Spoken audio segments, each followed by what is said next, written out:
Members, we're going to call the State Government Finance Committee to order. In your packets, you should have the meeting minutes from April 18th. Representative Fenton wants to move the minutes.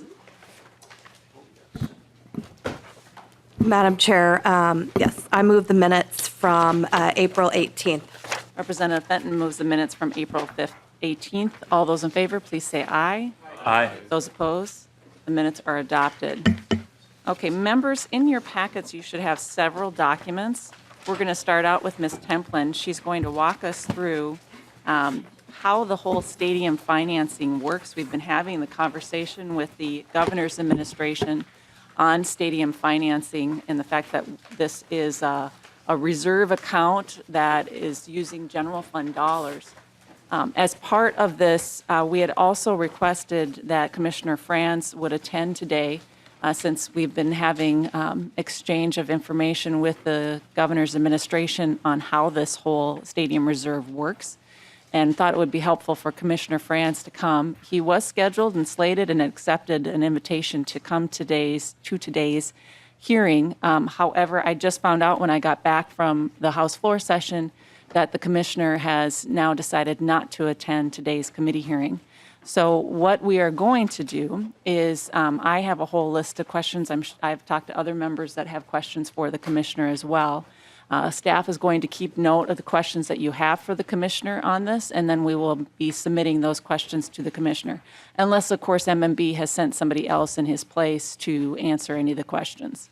Is there anyone else here from MMB that is present to answer the questions regarding the stadium reserve?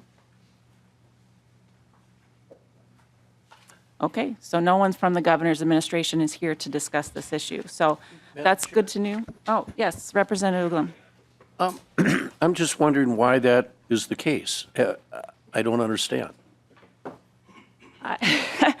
Representative Uglum, I am puzzled by it as well. As I mentioned, we had sent out an invitation. Commissioner Franz had accepted the invitation to come today. I just found out about it, that he wasn't going to attend just when I got back to my office after session. I believe, Mr. Holtquist, you got the notice when? About 15 minutes ago.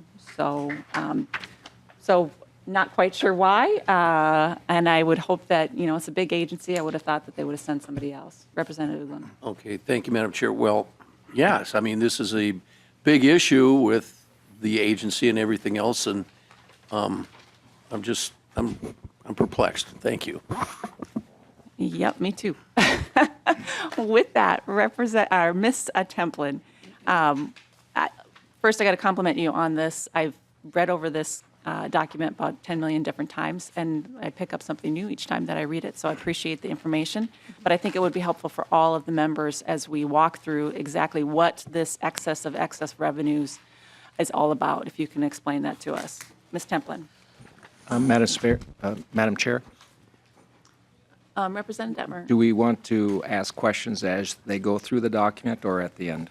I think what we'll do is we'll do it at the very end, perhaps, and then we'll go through questions, because I don't think it's going to take Ms. Templin too long to go through it. So, Ms. Templin. Madam Chair, Cynthia Templin, House Fiscal Staff. Before you, you should have a PDF document of it's about 20 pages of the stadium finance.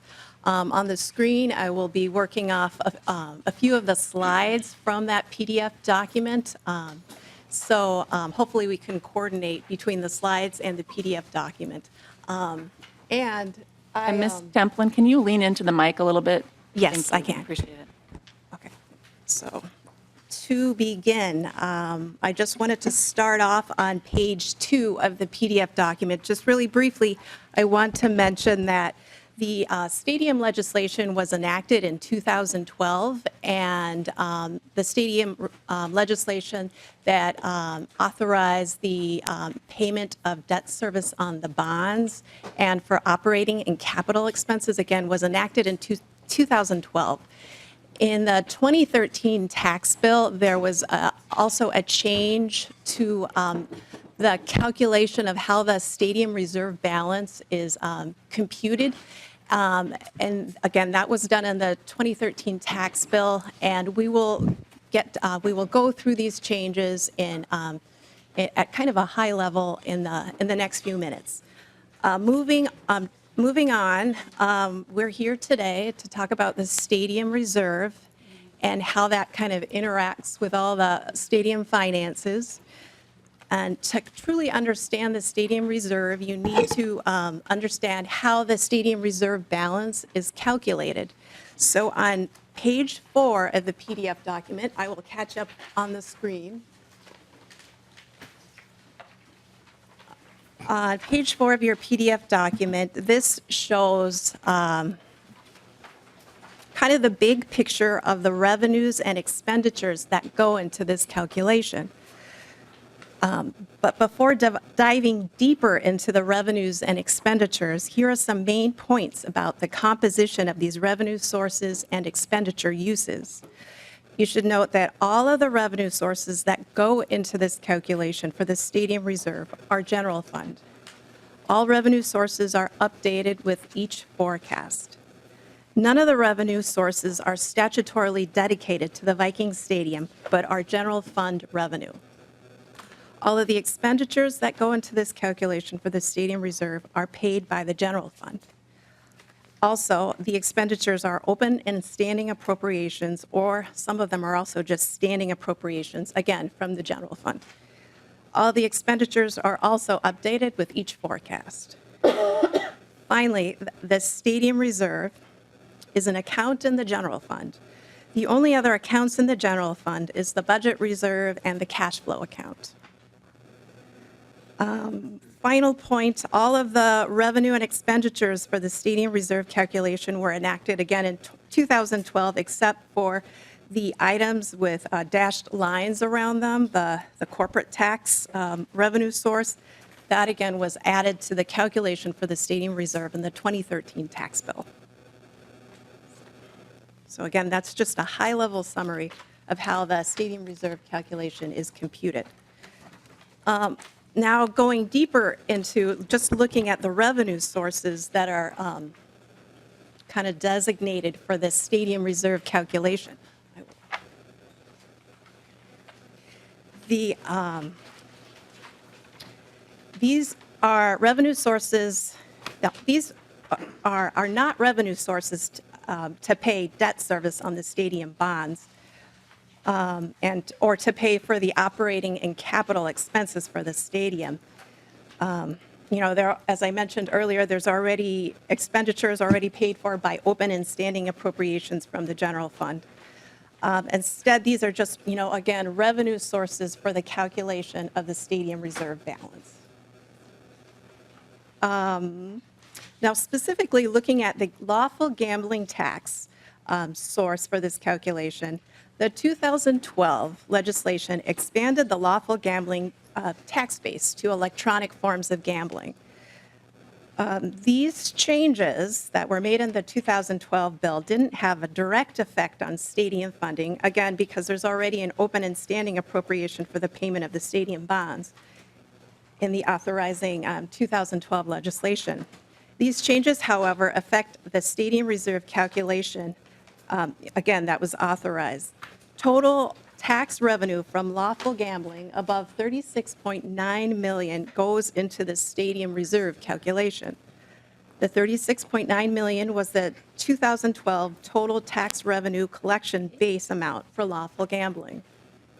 An amount above the $36.9 million is viewed as growth in lawful gambling, and that growth is designated to be included again in the stadium reserve calculation. Now, during the first 5 years since the legislation was enacted, lawful gambling was growing slower than expected. So in 2013, the tax bill added the corporate tax revenue to the stadium reserve calculation and also added $26.5 million in cigarette floor stock revenue as a one-time addition to the stadium reserve calculation.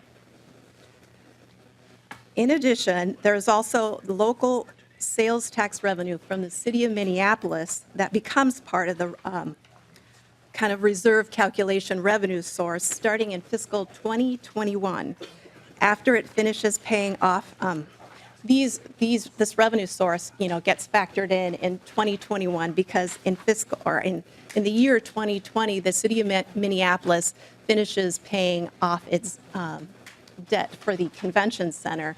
So in fiscal 2021, the revenue that would have been used to pay for the convention center is now used to as the city's contribution as their debt service on the bonds. The sum of these revenue sources go into the stadium reserve calculation.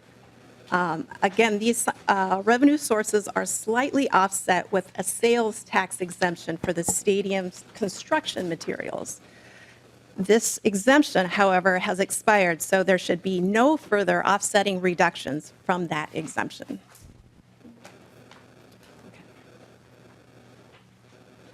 Slide 6 is just kind of a spreadsheet of the revenue sources that I just discussed. And I think I'll just bring your attention to column E of that spreadsheet. It shows the total revenue each year that Ms. is. Templin, you meant page 8, correct? Yes. It's this. I might have a little.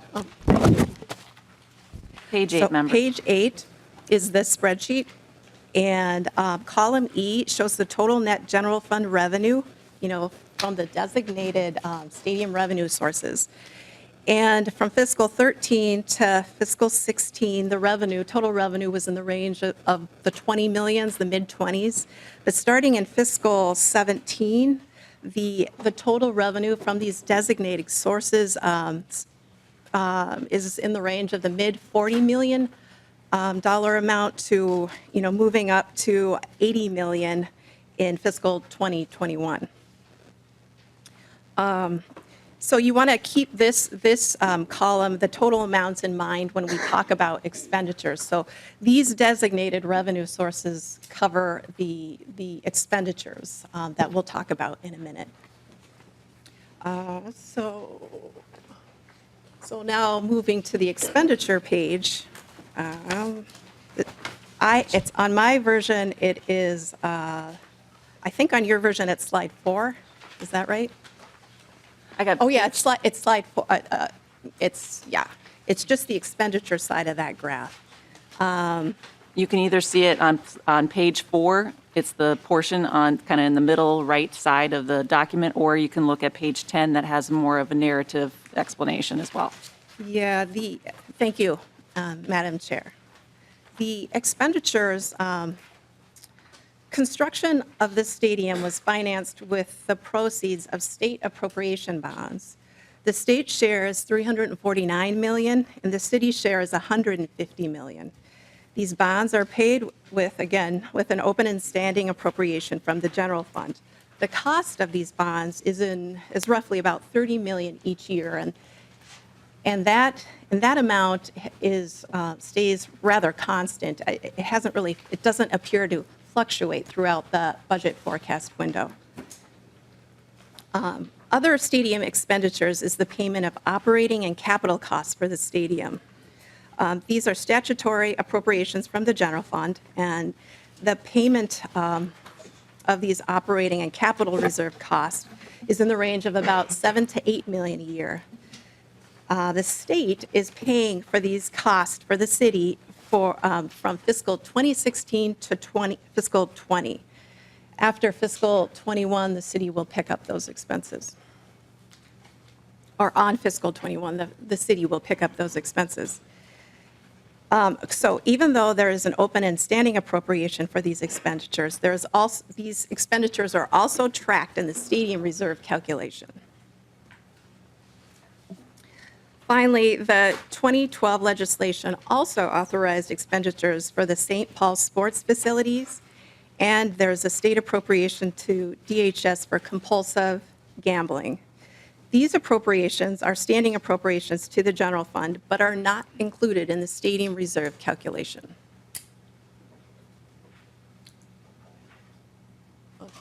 And then I have a similar spreadsheet for expenditures. This spreadsheet shows the total expenditures for the stadium that are tracked in the stadium reserve calculation. And column K shows how expenditures have changed from fiscal 13 to fiscal 21. But in general, these expenditures are hovering around around 38 to 39 million per year. Now, when we just talked about revenues, a few slides earlier, revenues are in the mid $40 million range. So as you can see right now, based on the February forecast, revenues are currently exceeding the expenditures in this calculation.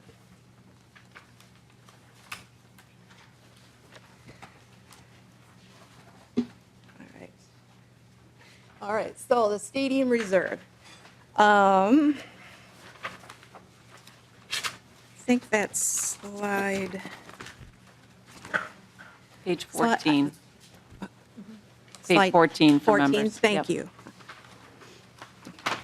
The function of the stadium reserve has a dual purposes. First, it holds additional money if designated revenue for the stadium calculation exceeds calculated expenditures for the stadium. And that is happening right now.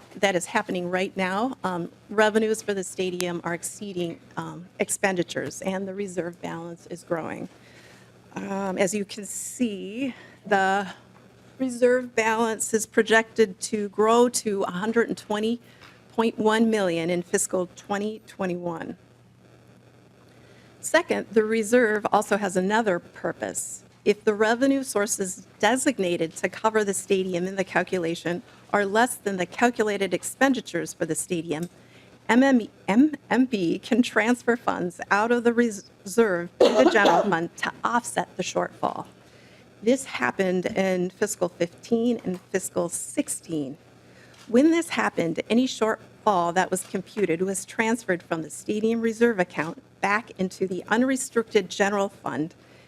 And this can only be done in consultation or after consultation with the Legislative Commission on Planning and Fiscal Policy. I should also point out, too, in fiscal 15 and 16, when there was a shortfall in this calculation, the reserve was used. The reserve is used, and MMB also has the authority to trigger backup revenue sources, but they did not in fiscal 15 or fiscal 16. And those backup revenue sources are lottery and a suites tax. And the, let's see, oh, too far. The chart on the screen also just shows, again, Page 16 members. shows the tracking during the budget forecast window of the projected designated revenue sources in this calculation through fiscal 21 and the expenditures, and when in the years where there was a shortfall and how the stadium reserve was used. And Madam Chair, that is all I have for the presentation. Okay. Members, I've got Representative Nash. Thank you, Madam Chair. And I just wanted to make sure you're keeping a list of questions for the commissioner who didn't feel it important enough to join us today, but you are? Yes, Okay. Representative Nash. Okay, Madam Chair, and to testifier, I just wanted to make sure I heard this right. The fund that we're talking about is general fund money, correct? Ms. Templin. Madam Chair, Representative Nash, that's correct. The fund for the revenues, all the revenues are in the general fund, and all the expenditures for payment on the bonds and operating and capital expenses are also in the general fund. Representative Nash. Okay, I just think that's important for us to reiterate. Then my next question for you, Ms. Templin, is, so there's an introduction of money from the city of Minneapolis. What does that do to the overall funding picture, according to the spreadsheets, and what does it do to the overall funding picture for the stadium when the Minneapolis money comes into play? Ms. Templin? Madam Chair and Representative Nash, the city's revenue in fiscal '21, I believe, is in the neighborhood of 17.5 million. And that has the effect of, in terms of the calculation, revenues are far exceeding expenditures. So the balance in the stadium reserve does continue to grow. Representative Nash? Well, Madam Chair, that's exactly what I was hoping you would say, far exceeding, because that's essentially what we're working off of here is the excess. And it just seems the excess, if to use your words, seem to be accelerating, particularly when we add in the Minneapolis money. So, Madam Chair, I'll have some questions later, but I'm good for now. Okay. Representative O'Driscoll? Well, thank you, Madam Chair, and Ms. Templin, thank you for being here today with us to help us get a little bit of an overview on this. So if Representative Nash is on the revenue side, I have a couple of expense questions. As revenues have been increasing, have expenses associated with debt service and state obligations been increasing equally, or is there more of a disconnect on where revenues are versus current and anticipated expenditures? Ms. Templin? Madam Chair and Representative O'Driscoll, on the expenditure spreadsheet that I shared with you, that is the actual tracking of the expenditures in the forecast. So the debt service expenditures are staying about the same, about 30 million a year, and they don't appear to increase or decrease much within the budget forecast window.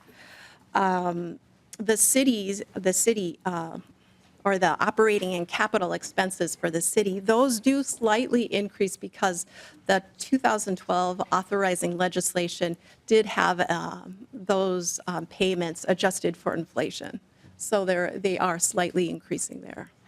Representative O'Driscoll? Thank you, Madam Chair. And Ms. Templin, so if I hear you right, if I could use a visual graphic using my hands, expenses are here, but revenues are going like this, and so there is a bigger disconnect between actual and projected revenues versus actual and projected expenses. Ms. Templin? Madam Chair and Representative O'Driscoll, to answer your question, the revenues that you see tracked in this document are exactly what's tracked in the forecast, and there is a bit of a gap between revenues and expenditures based on the forecast. Representative O'Driscoll? Thank you, Madam Chair. And Ms. Templin, I appreciate this. This is just helping us to get a background on this today. So one of the other things that you mentioned is that there's some backup sources for the lottery and a suite tax on that. Are those currently being employed Ms. Templin? as revenue sources? Madam Chair and Representative O'Driscoll, no, the commissioner had the authority to trigger those backup revenue sources in 2015 and 2016 because there was a shortfall in that calculation, and those revenue sources were not implemented. Representative O'Driscoll? Thank you, Madam Chair. And Ms. Templin, my last couple of questions perhaps on that idea of the backup revenue. So we didn't have that as a blink on, if that's the right term for this, that the commissioner has the ability to put that in. We haven't used it. Does it still remain available in the future if there is a shortfall, or if revenues don't stay on the course that we think that they're going to, or that we're seeing right now as the trend? Ms. Templin? Madam Chair and Representative O'Driscoll, my understanding is that that section of the law has not changed, and that the commissioner's authority to implement or to trigger those backup revenue sources is still available. Representative Driscoll? Oh, thank you, Madam Chair. Maybe more of a statement than it is a question at this point. So it sounds like, from what I'm hearing, revenues are holding constant or not going up exponentially like revenues are. So it's creating a surplus in the system. And we're also having backup sources which are available and have not been triggered. So the funding appears to be sustainable in the revenues, and the stadium is not in any danger of default given the current situation from what I'm hearing. So maybe I'll have some more questions later, Madam Chair, but thank you for the time. Ms. Templin, thank you for your testimony. Okay. Representative Vogel? Oh, thank you, Madam Chair. Looking at page 6, Ms. Templin, and on the top with the background, and I wasn't around for this, but it appears to me that there was two things happened in 2012 and 13. First, in 2012, there was changes to lawful gambling to raise more money. And then in 2013, there was also $20 million that came in with additional corporate tax revenue. Was that an increase in the tax rate, or was that just a diversion into something else? Ms. Templin? Madam Chair and Representative Vogel, the 2013 tax bill changes with the addition of corporate tax, that was not a tax rate change. That was a change to the unitary provisions in corporate tax law. The unitary provisions were originally, the changes were originally proposed by Governor Dayton in his budget recommendations in 2013. And then the tax bill did include that revenue source in the stadium reserve calculation in the 2013 tax bill in the end. Representative Madam Chair, Vogel? and thank you. So just to create the understanding, so was there actually $20 million more in revenue that was generated under the corporate tax laws? Ms. Templin? Madam Chair and Representative Vogel, there was a corresponding change to the corporate tax law in the 2013 tax bill that generated an additional $20 million in revenue. Representative Vogel? Thank you, Madam Chair. So what I'm looking at and what I'm understanding here is basically this whole thing is done through the general fund, that even though there's talk of the gambling increase that was going to pay for this, there was also an increase in the corporate tax revenue. It basically is a general fund transaction, both for the revenue side and then the expenditure side. Ms. Templin? Madam Chair and Representative Vogel, yes, all of the expenditures and all of the revenue, designated revenue sources in the stadium reserve calculation are all in the general fund. Representative you. Vogel? Representative Detmer? Thank you, Madam Chair, and Ms. Templin. Does lawful gambling, the tax revenue, does it just include e-tabs or also the fast-growing paper tabs?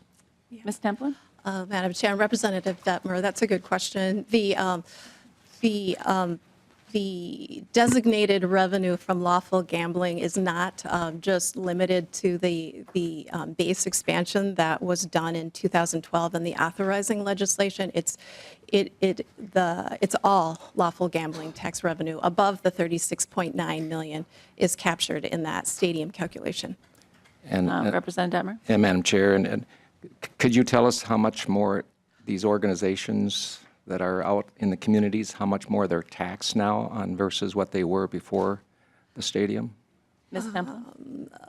Madam Chair and Representative Detmer, I do not have that information, but I can look into that question. Yeah, Madam Chair, you know, probably everybody knows I've been carrying some other legislation too to help these charitable gambling organizations in our communities to keep money in the community. And what's happening now is that it looks like we have a lot of reserve now in the stadium, whereas the VFWs, American Legions that I represent are really struggling.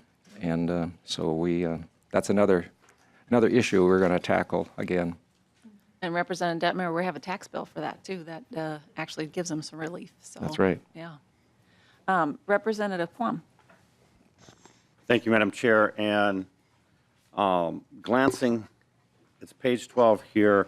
There's a summary, spreadsheet summary of expenditures. I notice in there that the state, between column I and J, gives about $54 million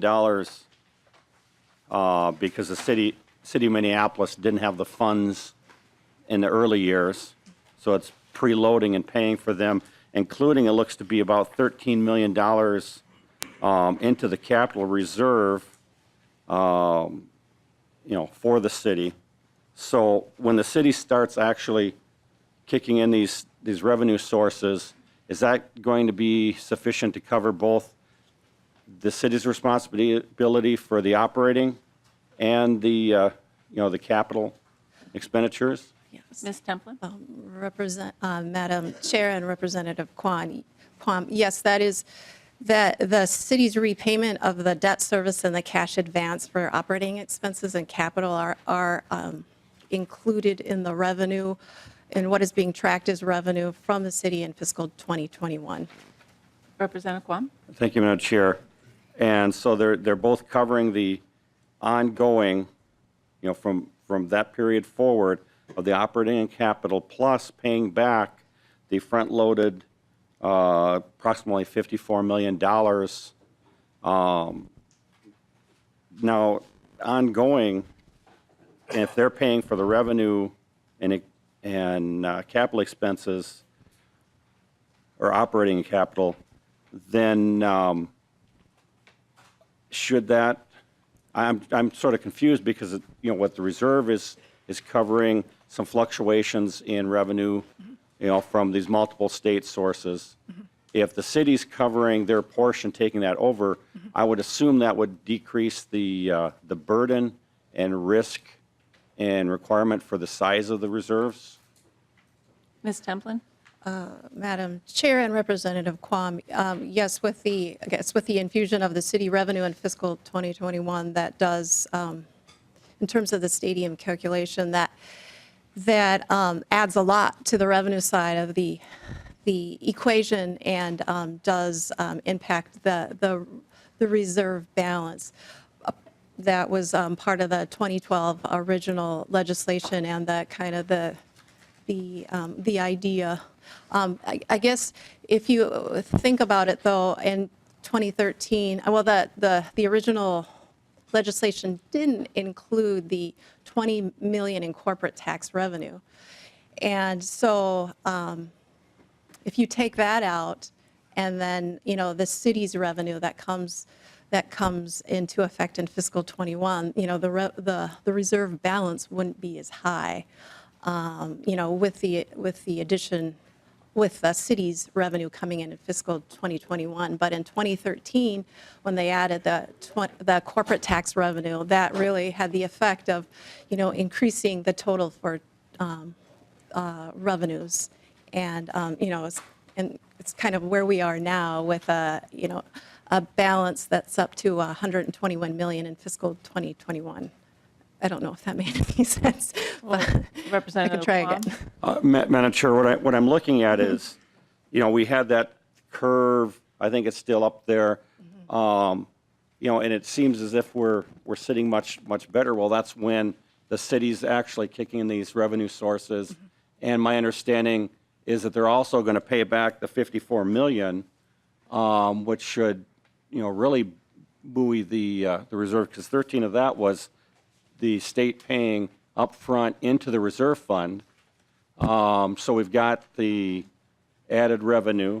We've got $54 million of back pay chucked into it, which would, make it much more healthy.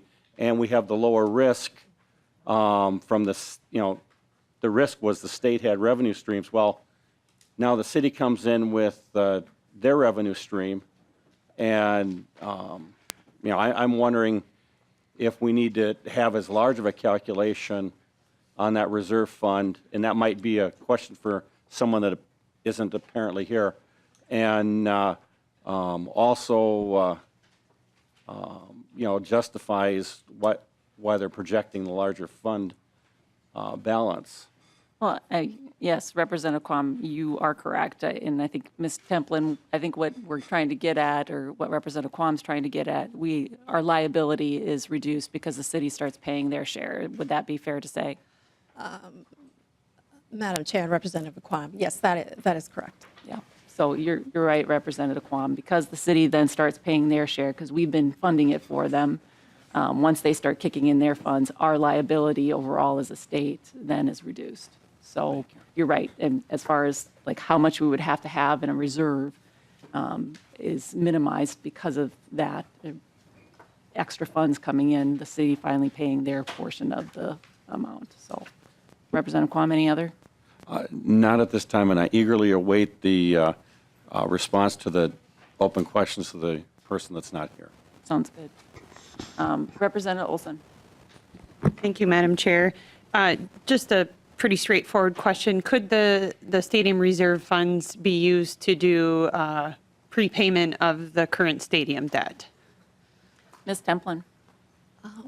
Madam Chair and Representative Olson, I'm not a bond analyst. There may be someone else that can better answer that question, but just off the top of my head, if the state was to refinance, the state has an open and standing appropriation for the bonds, so the state would pay the amount for the bonds, regardless, and it would be tracked in the general fund forecast. Ms. Olson? Thank you. I'm sorry, Representative Olson. My apologies. That's right. Thank you. Okay. Representative Vogel? Oh, thank you, Madam Chair. As I'm listening to this, I'm coming to the conclusion that basically these things were just issued as appropriation bonds. Wouldn't be that much different than was used for the Senate office building. Would that be correct? Ms. Templin, do you know? Mr. Chair and, excuse me, Madam Chair and Representative Vogel, I do not know. Okay. I think that's correct, but I cannot say that with certainty. I don't know, maybe Ms. Roberts or Mr. Gearing, do you know for sure? Okay, well, we'll write it down as one of our questions. Well, Madam Chair, the reason I say that is because they're supported by the general fund as well. And the reason those things are marketable is because even though they don't have a general obligation, they have the moral backing of the state, and therefore the markets look at them as very similar in nature, even though they pay a little higher interest because they're not GOs. So as I'm listening to this discussion, it seems to me that what's happening here is we've got money flowing into the general fund that could have flowed in anyway or would have flowed in anyway, but was suggested that it was going to be used. But in looking at that bond circular, I didn't see that they weren't revenue bonds. They are truly appropriation bonds, and now there's an open appropriation for them, much like the Senate office building. And the reason I'm getting at that is I'm not aware that we have a reserve for the Senate office building, and I'm wondering why we would need one here at all. But that being the case, it's all general fund money that's going in. So even if we build up a balance and we prematurely pay those bonds, we're still paying it on the back of the charitable gambling and, to some extent, unless it's repealed, the corporate tax revenue. So when that money comes in, it's going into the general fund, but it's basically being diverted to pay for these things, which is fine. That's the law. And I guess that's, the question is my general thinking, and I don't want to put you on the spot for the legal things within the bond itself, but the process seems very similar to other appropriation bonds. Ms. Templin? Madam Chair and Representative Vogel, the reserve, it's my understanding that for the appropriations bonds that this reserve is not a requirement. It's, again, the reserve is just, it holds extra revenue, or it also, it offsets any shortfalls in the calculation only. If the reserve was to go away, the payments on the bonds would still continue and the revenue sources would still continue as well. Representative Vogel? And Madam Chair, that was my comment here, is that what we're doing is we're using revenue that's coming into the state, into the general fund, to pay on appropriation bonds. And I don't have a problem if we're going to be reserving, although that fund was set up much the same as a budget reserve fund, so to me they're kind of synonymous. I guess then if for some reason that those revenue sources didn't perform as planned, basically it just becomes an obligation of the taxpayers, much as it is relative to what's already in place. Ms. Templin? Madam Chair and Representative Vogel, that is correct. Thank you. Representative Vogel? Well, I think you raised a very good point. I'd be curious, and I'm going to ask staff to kind of dig into this. Why is this one building, this one structure in the state of Minnesota treated differently than other structures that have been using the same appropriation bonds? Senate office building as a prime example. If that doesn't have a budget reserve, why would the stadium have a budget reserve such as this? And I'd be curious to know if we have other structures that have a reserve account set aside in case, the sky is falling in our state and basically is blown to smithereens. I mean, that's what we're talking about here. This is a reserve of excess funds of if the sky were to fall tomorrow, And I'm just curious as why this one is treated differently than any other building. Do I have what you're saying correct, Representative Vogel? Yeah, Madam Chair, that's exactly it, because from what I determined, I think we also have some bonds that have been issued based on lease payments for other state buildings and so forth, and that was my question, though, is how, basically, if they're all coming out of the general fund. The only reason that I, as a bond buyer, would want to buy these things is because it has an open appropriation from the general fund. It's not a GO, but there's a moral obligation that if for some reason somebody decides to cancel this thing, all of the state's bonds are going to take a hit, whether they're GOs or appropriations, and that was my point, is to look at this and say, okay, if we're going to be reserving for this, then why aren't we reserving for everything else? And quite honestly, it probably doesn't matter because the taxpayers are on the hook for it anyway.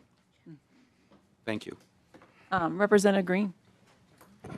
Thank you, Madam Chair. My questions were more for the commissioner, but in looking through some of the calculations, We'll make notes of those, Representative Green. So Okay. staff will take note and ask the commissioner in some other form. Okay, there's some questions that I have as far as the problem gambling appropriation and also the St. Paul Sports Facility. Because reading in here, it looks like these cannot be, I guess for lack of a better word, coupled in with the rest of the revenue reserve. And if they can't be coupled in with the reserve,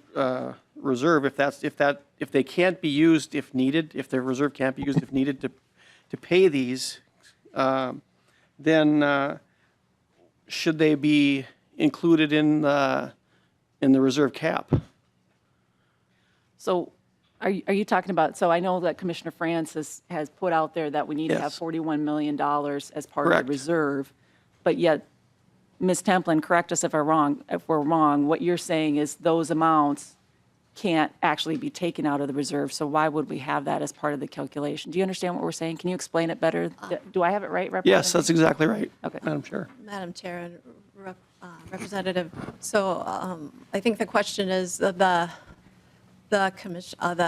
reserve cap, or the 41 million, is the sum of the debt service obligations and the operating and capital expenses and the payments for the St. Paul sports facilities.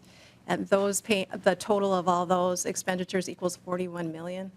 And the question is if the payments to the city sports facilities and the compulsive gambling should be included in that cap. Those two expenditures, again, are standing appropriations to the city, and for compulsive gambling, the decision of whether or not it's included in the cap is, I guess, is kind of is an issue of, a calculation, a math thing. There's no requirement. It's not included in the stadium reserve calculation, so I don't see why it would need to be included in the cap as well. Well, and Ms. Templin, if I'm correct, I thought I read somewhere in here, I'm just trying to find it on what page it is. Those other two expenditures that the commissioner is including in his $41 million cap, don't you say somewhere in this document that you actually can't use the stadium reserve funds for those two items? Is that correct? Madam Chair. It's on page 15, Yeah, that's where that I is read it. correct. Page 15. For what can be used in the stadium reserve calculation, those two standing appropriations to the city for sports facilities and compulsive gambling are not included in the stadium reserve calculation and cannot be used to offset any of those expenditures. Okay, Representative Green? I think that might answer it, but I would still like to get confirmation from the commissioner if I could. Would have liked the whole idea of, I think the meeting was to get answers, so just make a note that I really wish he'd have been here. It was kind of surprising that he ducked out at the last minute. Representative Fenton?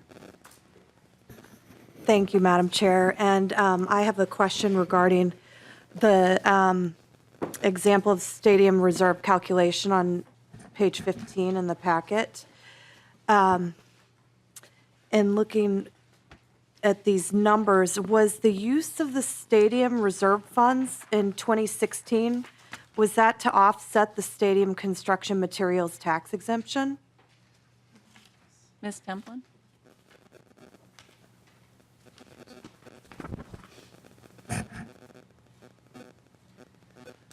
Representative Fenton, the example that you see on, for fiscal 16 is the actual kind of tracking of what occurred in fiscal 16. So there were revenue sources, the designated revenue sources for the stadium, lawful gambling at 19.3 million in revenue, 20 million for corporate tax.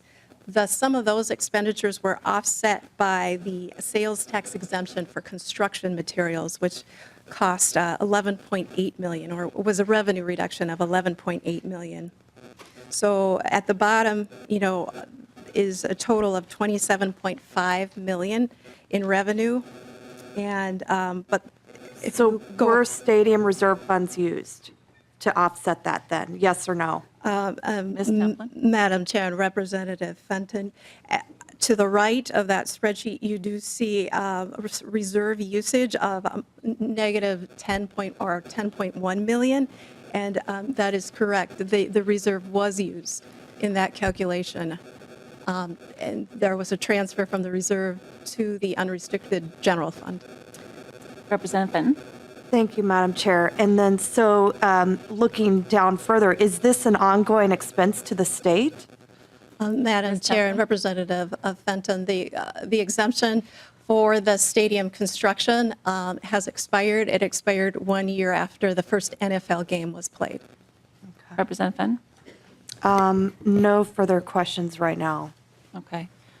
Ms. Templin, I just want to go back, so remind the group here today, so starting in 2021, what is going to be the state obligation? What will we have to pay? What will our expense be? On what page should we be looking Let's at? see. I'm just going to turn to the expenditure page. Let's see. I believe it's page 12 of your handout. Page 12? Madam Chair, the forecasted general fund obligations for the stadium are shown to the right. And in the middle of the page, you see fiscal 18. The total general fund obligations are 38.1 million. And going to fiscal 21, the general fund obligations are 39 million. Those obligations, as defined, for the stadium reserve calculation, include the debt service payments and the operating and capital expenses only. Okay, but let's think about, so that's including, though, capturing the city revenue. So that's part of the 39 million, correct? So if I'm looking at column G, the state debt service is actually just 21 million, is that correct? Correct. Okay, Yes. so when you exclude the city revenue that we'll start collecting in 2021, our obligation will be 21 million, correct? Madam Chair, that is correct. Okay, all right. A Representative Vogel, or Representative Nash, it looks like. I'm sorry, I skipped you.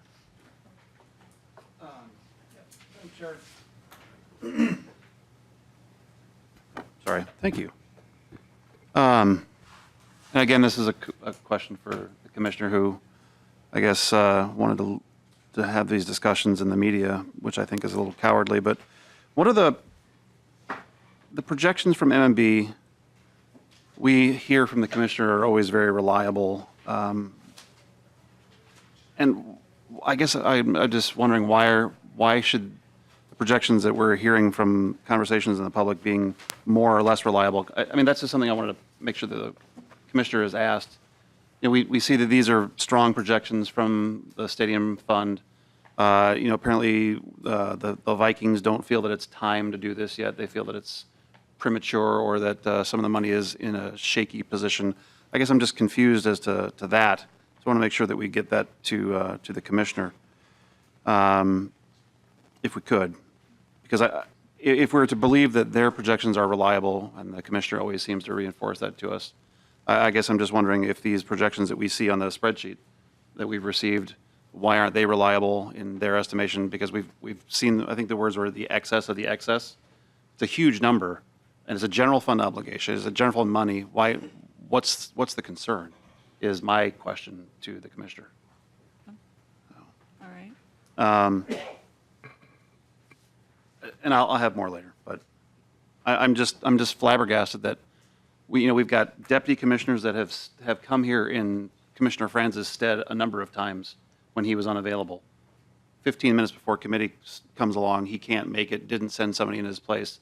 And I think we've had Mr. Hudson here before, we've had Miss Kelly here before. Commissioner Franz, I believe the word was ducked out just a minute ago. He couldn't bother to send somebody in his stead. I just find that confusing because this is an important issue. We've heard compelling testimony from veterans groups and veterans themselves. They spent a part of a day down here with us, and we passed this bill using excess of excess money. And I'm blown away that we couldn't have somebody who is part of this conversation through the media back and forth, why they couldn't send somebody here. So, thank you, Madam Chair. I appreciate your comments, Representative Nash. I would say I agree. Some of the questions that I have for the governor's administration and Commissioner Franz is, what do they feel is an appropriate amount to be in this fund? So at the $481 million that Commissioner Franz has stated, that would be a 200% coverage of the stadium, which is far beyond any kind of amount that we have in reserve for anything else. If you compare it to what the budget reserve, I think the budget reserve is 4.5% of our entire state budget. And here we're looking at one specific building that would have a reserve account of over 200%. And that's just at his $41 million comment. That's pretty significant. If you think the entire state budget should only be 4.5%, yet this one building has a reserve of over 200%, it seems a little excessive, if you will. Representative Nash. And Madam Chair, thank you for, that's exactly my point is, this is a staggering number that they seem to be clutching to or feel the need to hold on to. And I just wish that the commissioner would have had the temerity to come and address us in person, and again, instead of through the media or through letters back and forth. I don't understand how a commissioner for the governor's administration on an issue that is really a very big deal couldn't show up. And Ms. Templin, thank you for really, you've taken on some of the answers for the commissioner, which we thank you for. Not your job. Again, there should be somebody sitting next to you answering those questions on behalf of the administration. So thank you so much. Representative Uglum. Thank you, Madam Chair. I have to leave here in a few minutes to go to Ways and Means. And I would just like to say, again, thank you, Ms. Templin. I think you're doing a great job here and trying to answer the questions that need to be answered here. We have a letter from the Vikings. Also, is there anyone from the Vikings organization here in the audience? I didn't see any purple jackets. So, and they express a reluctance and everything else in their letter, but they don't even say what they think a proper reserve amount would be in the letter, so I'm a little perplexed by that. But I do have a comment also, and I'd just like to, before I leave, here the legislature, this committee, and all of us are looking at a very innovative way, I think, a very responsible, innovative, fiscally great way to provide for 3 veterans homes in the state of Minnesota. We have this reserve fund that's growing. We have, it's way, way over what we're going to need. There's no question about it. And yet, the governor says, well, maybe it should be in a bonding bill or something, but he's got a $1.5 billion bonding bill, and he didn't put it in there. I would have expected that the veterans' homes would have been in the bonding bill, but being that they're not, I think this is a great way to address a crying need for our veterans, particularly our outstate veterans that travel great distances just to go to veterans facilities. So I'm kind of perplexed. Oh, second time around, perplexed. I just don't understand the brouhaha about this, because I think we're on the right track. This is a good proposal. It's taking care of veterans. It still frees up, some of the other things in the bonding bill that we desperately need. Madam Chair, how can this be so controversial? I don't understand. I am in the same boat. I am perplexed as well, Representative Uglum, and especially, I appreciate that the Vikings did submit a letter. I had asked them to come today, but if you look in the letter in the third paragraph, I think everybody has that in their packets, the Vikings do state, I'm quoting here, that legislation also established a stadium reserve account for revenues in excess of the amounts needed to pay debt service and other costs required by the legislation. So clearly, the Vikings recognize that these funds are in excess of what we truly need, and it's just sitting in a kitty right now, not being utilized by the state of Minnesota. And when you consider overall, we're talking about the general fund. These are general fund dollars, same dollars that we use for education, same dollars that we use for transportation, same dollars that we use for healthcare, but they are set aside for one building that we don't do for any other building that I'm aware of. For this one building, we set these funds aside, saying they can't be utilized by the rest of the state of Minnesota. So I think you raise a good point, Representative Uglum. Yes, Madam Chair, I just don't get it. Representative Detmer. Yeah, Madam Chair, and I've been working a lot with the various veterans groups, as I'm a veteran myself, and looking at the three communities that have spent over 20 years working on their proposals for veterans' homes. And we did receive a letter here from the United Veterans Legislative Council in Minnesota, which includes the Army, Air Force, Marine Corps, Coast Guard, Merchant Marines, and also the Navy. And they have given a letter of support. We have approximately, according to their letter here, 370,000 veterans that live in Minnesota. And they also pointed out that where does a lot of this charitable gambling come from? It comes from veterans. It comes from our American Legions, VFWs. You walk in any of your Legion or your VFW halls around the state, and they have the pull tabs. A lot of this money comes to the state for this Viking stadium, and they're being taxed even more on it. And some of them have come to me and say, why should we even be doing this? Because we're being taxed and taxed and taxed. And I just like to, I'm a Viking fan. The Vikings have a home. They have a home. The taxpayers have provided for the state of Minnesota. Maybe it's about time that we start looking at our veterans' homes. We have 5 homes currently, and we have 3 communities that come forward that would like to add a home in their community. And I think this type of funding can definitely support those too. Thank you. Thank you, Representative Detmer. And I did see Chair Davids is in the audience, and Representative Bliss and Miller and Representative Grossell. I did see an article from Fillmore County today, and I don't know if Chair Davids is willing to join us here at the table briefly, if he can.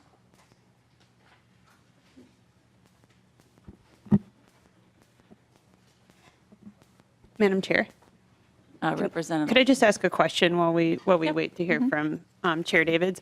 Could you just give a little outline of what our hope is in this committee, what we're doing now? I know that MMB isn't here to answer questions.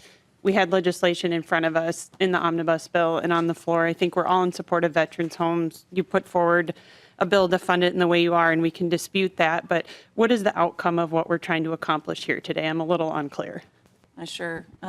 Representative Olson, as I stated at the very beginning of the meeting, our intent was to be able to have some dialogue with the commissioner. Many members have questions about statements that the commissioner has made, statements that the governor has made regarding to the Veterans Homes funding and the stadium reserve overall. And unfortunately, the commissioner, 15 minutes prior to meeting, our meeting start time, decided not to come after initially accepting our invitation to come and try and get some questions answered on this issue. I also think it's of benefit for members to have a line-by-line walkthrough of what the stadium reserve is and how it works. So Representative Olson. Thank you, Madam Chair. And we put forward, I mean, the bill already went through on the floor and went on. We didn't do this prior to deciding this was a good funding source. So I think there is obviously a conversation that needs to be had there, but I do want to say that all along, we heard the Vets Homes bills in this committee and nothing but overwhelming support on behalf of both sides of the aisle. We all know these veterans' homes are needed, they're necessary throughout our whole state. So I don't want to lump that conversation in with this, and I think that has been said. And I just want to say that we absolutely support this, and I think finding the best funding source possible to ensure that these get funded, that we can get the federal, that put us in line to do what we need to get in line, the federal funds. So, so I think there's two conversations that get had. There's the necessary parts of the veterans home, which absolutely I think we heard powerful testimony, support the projects that are moving forward. And there is a conversation to be had about funding. And so I just want to make that known. And I think there is some reasonable disputes about that.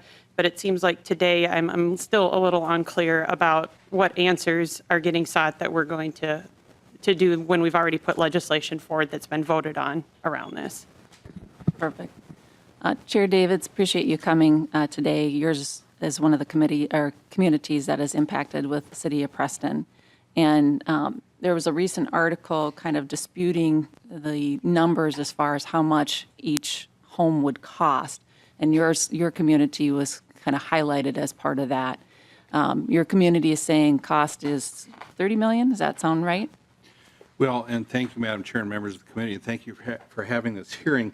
I'm coming at it from just a bit of a different angle than what's been discussed so far, and I have been here during the whole meeting, so I've been following what you've been talking about.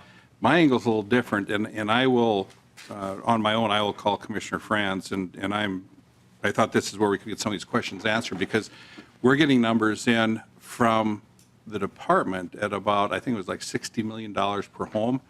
I have documents here that my numbers are 34.7 for the capital project itself, and then the city, or the city and the community have put together 3.5 million in Preston's case, whether it be land, in kind. There's a whole list of all the things that Preston's doing to equal the 3.5 million. This is a city of 1,325 people.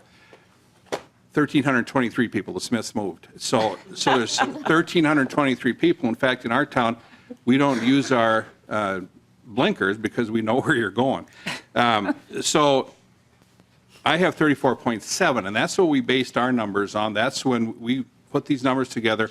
That's why in my bill we asked for $10 million, because that would be the share. You have the 10 million, then you have the federal funding, and that builds a very necessary veterans home in the city of Preston. And the other communities, Montevideo and Bemidji, are, I think, in a similar situation here. But so my question was, and I will follow up, Commissioner Franz and I are good friends, and I will talk to him about what happened here. How do we go from 34.7, and some have said 30, some have said 29. They have several different estimates. But just say, I'm going to go on the high end, 34.7. How in the world did we get to 60 million? Now, I've been around here since before most of you were born, and I know that if a governor's office, Republican or Democrat, wants something, it's a low price. If they don't want something, it's a high price. Now, I hope that's not the case here. I'm hoping it's not. But to go from 30 million, there was one just built a few years ago in Wisconsin, and that was, what was that, 22 million something for a 72-bed facility for, and don't quote me on that number exactly, but I know there was, I'm pretty sure it was less than 25 million. And it was 4 pods, 18 veterans per pod, and then in the center area you have the kitchen, dining room, that type of thing. And so we're going on that model. In fact, from what I understand, on that exact model. So, you know, how you go from 22 or 23 million a couple years ago in Wisconsin to 60 million today, that's the question that I had for the commissioner. And I wish you would have been here today, because I'd like to see their numbers. I mean, these are actual architects' numbers of a credible registered architect that came up with the numbers that we have. So we're sitting there in Preston quite confused on how you go from 34.7 million to 60 million. And I know you have to account some for, if this is all approved this year, which I hope it is, and Chair Anderson, I thank you and the committee for the bill that you put together. It's an ingenious way to fund these very necessary homes outstate. But I will talk to Commissioner Franz, and I will go through his numbers, because my numbers, I shouldn't say my numbers, they're the numbers I've got from professionals in this area, to go from 34.7 to 60 is quite a disconnect. Well, let us know what you hear, I Chair will. Davids. We'd appreciate knowing, because we're kind of scratching our heads about that too, because these bills we've heard, for quite a few years, and, the amounts have never been questioned until we found a way of how to fund them. Yeah. But appreciate you Chair coming Anderson. down. Representative Omar. Thank you, Chair Anderson. Representative Davids, I wanted to just be able to follow the conversation. You're referencing numbers that I don't have in front of me, and it's not referenced in the article that you passed out. So can you, for the record, state where Commissioner Franz said that, so that the public can also follow along? Okay, I'd be happy to do that. In fact, any member that Chair wants one of these, I have one for you that goes kind of through the whole project and the numbers. No, that I understand. On the other end? Yes. Oh, yes, because you are saying that you've got your numbers, and he's saying he's got his numbers. Where has he said that, so that we are able to be transparent with the public, that we're not going by your accounts of some conversations that we don't have knowledge of? Oh, Representative Omar, I can help you with that, because Yes, we please. do have documentation to that effect. Okay. And you will share that with us and the Certainly. public? You Okay. bet. Thank you. You bet. Madam Chair Chair, Davids? I didn't hear exactly what you said, but that's the Minnesota Department of Veterans Affairs numbers. Yes, Yeah. that is correct. And we'll share that with you. So Yeah, you have it. And I think it's around 65 million is the number that they've been using. And actually, we did get a letter from the commissioner, and he highlights it in there. Now it's gone up to 75 million in the letter that we just got this afternoon. Yes. Yeah. Please don't share that with me. Okay, sounds good. All right, thank you, Chair Davids, appreciate it. Thank you, members of the committee. And, I guess if it is, Madam Chair, in conclusion, if it is 75 million, there's plenty of money in the Stadium Reserve Fund to cover those. That is true. Representative Detmer. Yeah, thank you, thank you, Madam Chair. We do have representatives here from the other communities too. We just want to, just to be fair, give them a chance to speak if they wanted to speak, or just recognize them here too. Okay, Representative Fenton? Thank you, Madam Chair, and I want to thank you for having this hearing to provide some clarity. My dad was a veteran. He was on the submarines in the Korean conflict. And I sat through the hearings twice, and once in government operations and in here, to hear from the veterans and the members of the community of how much these veteran homes are needed. And there is one word that becomes very clear to me here today with this hearing, and that is indefensible. The opposition and the things that I read in the letter from Mr. Bagley for the Vikings, the things, comments from the governor, the opposition to the use of these reserve funds is indefensible. And these are our veterans, the men and women, fighting for the freedoms of everybody here, and the freedom for our commissioner of MMB to not show up if he didn't want to. And I want to thank those who brought these bills forward. And I just, Governor Dayton said, let's bond for these homes, but yet they're not included in his bonding bill. So if Governor Dayton were here, I would be asking him, what would you take out and put in the bond so we can take care of our veterans? So thank you, and thank everybody for this committee. You're right. Broad bipartisan support for these veteran homes with the use of the reserve funds. So thank you. Representative Nash. Oh, thank you, Madam Chair. There's a quote that was in KSTP when Mr. Bagley was interviewed. And to paraphrase it, he said that using this money is too soon. It's premature. And I guess if we could maybe just send some questions back to the Vikings, since we only got their letter.